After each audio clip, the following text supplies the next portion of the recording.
¿Qué tal estáis, chavales? Estamos en un nuevo vídeo de FIFA 20. Y sí, como estáis viendo, hoy os traigo otro SBC de Futmas. También tenéis en el canal el de Douglas Costa, que lo he grabado. El del cedido, ¿no? Los cedidos me los hago para los desafíos. Que, por cierto, os tengo que contar. Antes de nada, recordaros que dejéis un muy buen like y una muy buena suscripción para que sigan aquí todos los vídeos a tope. Y recordaros que salió el Copagamín este. Nunca me sale. En el otro vídeo tampoco me ha salido de Navidad por unos cuantos desafíos que tampoco son muy difíciles, la verdad. Y ahora ha salido Thiago Méndez.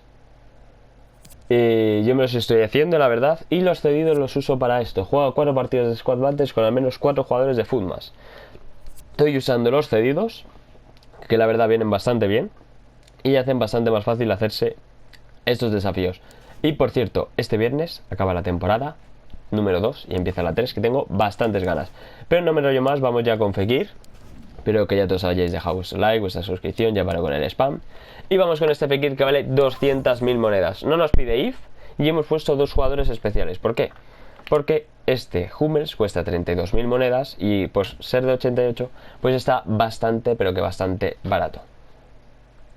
Vale lo mismo que Piqué, por ejemplo, que es especial, y con Cillas pasa lo mismo, tiene 87 y vale precio SBC. Pero bueno, empezamos por Robert Lewandowski, Kai Havertz, Müller, Ziyech, el de la Champions, no pongáis el otro, Parejo, Vizca, Tadic, Hummels, el nominado al Totti, Gerard Piqué, Raúl Albiol y Manuel Neuer.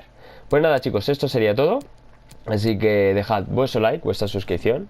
Y nos vemos mañana con los siguientes Futmas. Adiós.